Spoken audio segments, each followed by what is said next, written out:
Hey, what's going on, guys? Jeff from AGL Tech, and I hope you guys just like that intro. I just made it, and I spent quite a bit of time trying to make it. I found some other ones, and that one I just thought looked the best. So, hope you guys like it. Now let's get into some tech news. So, Qualcomm has just launched a lawsuit against Apple, asking Chinese court to block sale and manufacturing of iPhones within China. In this lawsuit, Qualcomm claims that Apple has violated 3 patents. None of these are essential to the industry, though. A Qualcomm spokesperson told Bloomberg, Apple employs technologies invented by Qualcomm without paying for them. Those patents are said to cover the power management and the iPhone's Force Touch feature. In a statement, Apple said that their claims are meritless, and it is believed that the effort would fail.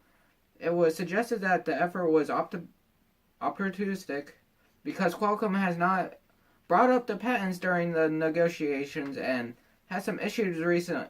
In the article Verge, it stated, Apple believes that deeply in value of innovation, and we have always been willing to pay fair and reasonable rates for patents we use. In our many years of ongoing negotiations with Qualcomm, these patents have never been discussed and, in fact, only granted the last few months. On Apple, a spokesperson said regulators around them would have Qualcomm guilty of abusing their positions for years. This claim is meritless, and in their other courtroom maneuvers, we believe that the latest legal effort will fail, but in the end, I don't think the iPhones will get banned. It just seems unrealistic that they will actually get banned in China. What do you guys think? Comment down below. If you watched my video I released about a week ago, you would have noticed that Google is selling their new USB-C to 3.5mm dongle because they removed the headphone jack for the new Pixel 2 and 2 XL. Even though the phone came with the dongle, it still costs $20. Now that's ridiculous for a dang dongle. Come on, guys. They finally realized that it's too much for a dongle, and they are going to drop the price down to $9. Kind of seems like the same price as Apple's Lightning 3.5mm dongle replacement. Just a reminder, Google's dongle isn't for charging and listening to music. If you want to charge your phone and listen to music at the same time, you'll have to buy a more expensive dongle. Google is currently only listing the third-party Moshi dongle. The Moshi dongle goes for $44.95, which is $10 more than Belkin's alternative for the iPhone. For once, Google is more expensive than Apple. I imagine there's going to be more third parties on the Moshi dongle, or just like it, because you know how people are with it. They're going to end up putting it on eBay, putting it on Amazon. It's going to be everywhere, so I imagine there's going to be some other third party ones, but $20 for a dongle in the first place? Why would they even think that? Now they're just copying Apple. I mean, $9 is reasonable. $9 isn't even that bad. Well, it would have been not as bad as we just kept the headphone jack. So how many of you guys knew that Raspberry makes their own laptops called Pi Tops? The original Pi Top is a modular laptop powered by a Raspberry Pi that Indiegogo cleared back in 2014. Now, Pi Top plans to come back in with an updated version of the laptop that looks supposed to improve on the original in a couple ways. The Raspberry Pi is well known as a cheap mini computer that is good for coding projects due to its size and of a credit card and low cost. But the Pi Top has a different approach. It's using the brains of a larger device that manages to turn into a Pi into a full-size laptop. The Pi Top is designed for help teaching coding, not coding this time. This new Pi Top is supposed to be easier to put together than the first model. Has a adjustable keyboard which can slide forward to reveal the Pi itself, along with what they call a modular rail.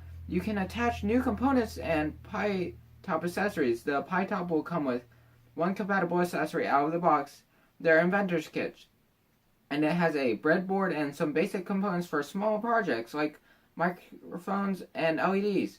It will run a custom OS called Pi Top OS Polaris, which looks to be more user-friendly than Raspberry OS, which will be nice for non-techie users.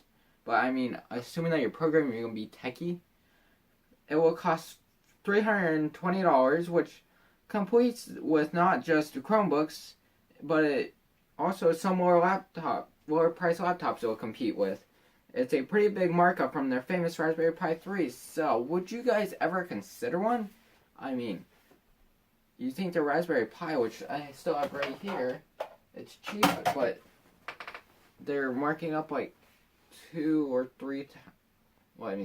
times as much, basically.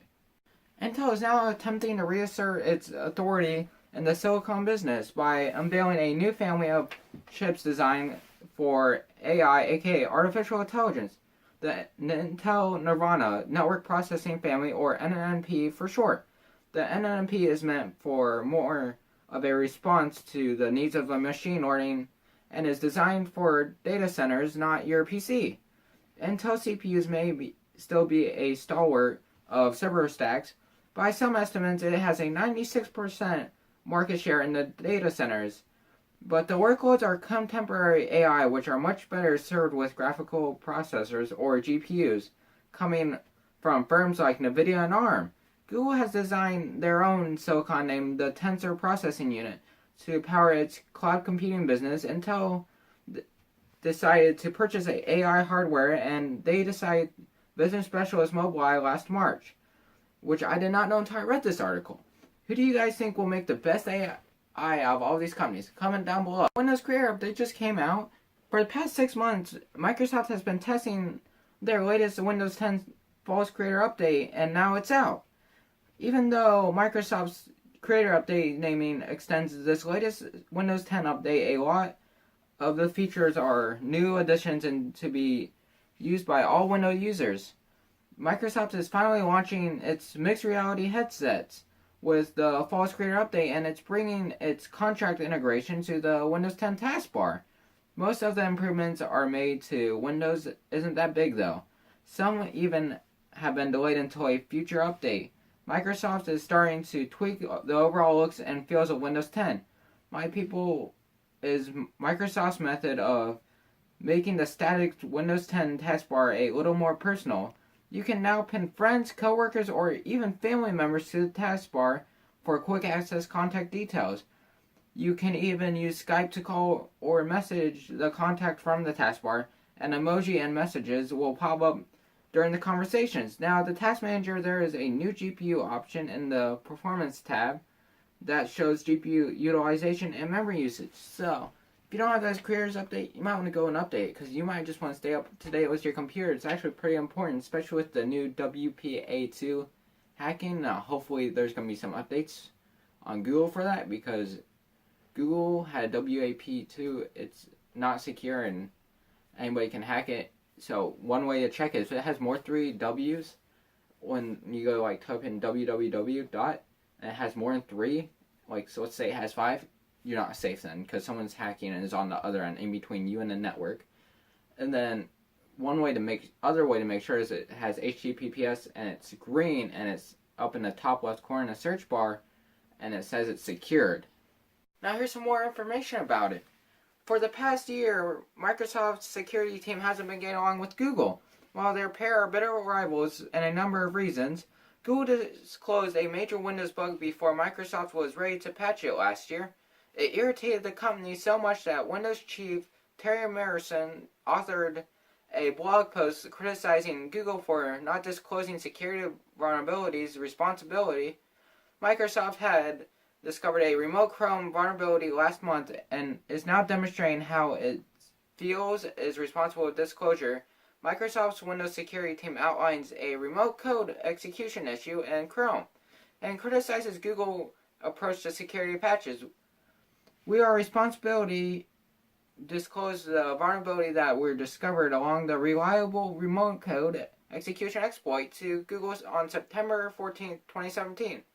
Explains by Jordan Rabbit, a Microsoft offensive security research team member. Google has patched the problem with a week in its beta versions of Chrome, but now its stable and public channel remain vulnerable for nearly a month.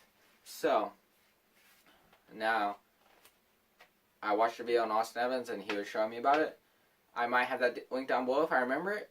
And so, he'll explain how you can tell if it's not secure and what's actually going on, what could happen, what's the consequences. But I recommend checking that out because this is very important that you don't have this happen to you, especially if you go check your bank account, because they can see everything and steal all of your information. Yeah, it can get pretty bad. So if you like this video, give it a huge thumbs up. Please get subscribed down below so I can bring out some more content like this and hopefully be able to do more paid things or give away some more stuff.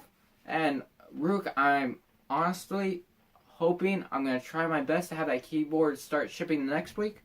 I'm really sorry. It's all my fault that you haven't got it yet. And thank you if you are here at the end of this video for being a good viewer. And also, it should be, I would say, hopefully Monday through Friday, I'll email you and tell you what's going on. So I'll try to keep you up to date. It's on my fault because I shouldn't have uploaded that video because I knew that everything was going to be like this. Well, I didn't think things would be like this, but I know there could have been a chance because of my license and all this other stuff that's been going on. Like, and I shouldn't have gone to homecoming. I should have sent you the keyboard. I'm very sorry. I'm honestly very sorry, and this is a bad way for me to do it for my first giveaway. My next giveaway, I plan to do it at a certain time and make sure that I have enough, and I'll put that money aside so I don't spend or anything like that. I'm very, very sorry, Rook. I'm seriously, honest to God, sorry. So, anyway, sorry about that rambling if you guys aren't him. So, if you like this video, give it a huge thumbs up, get subscribed down below, and I guess I'll see you guys in the next one, hopefully.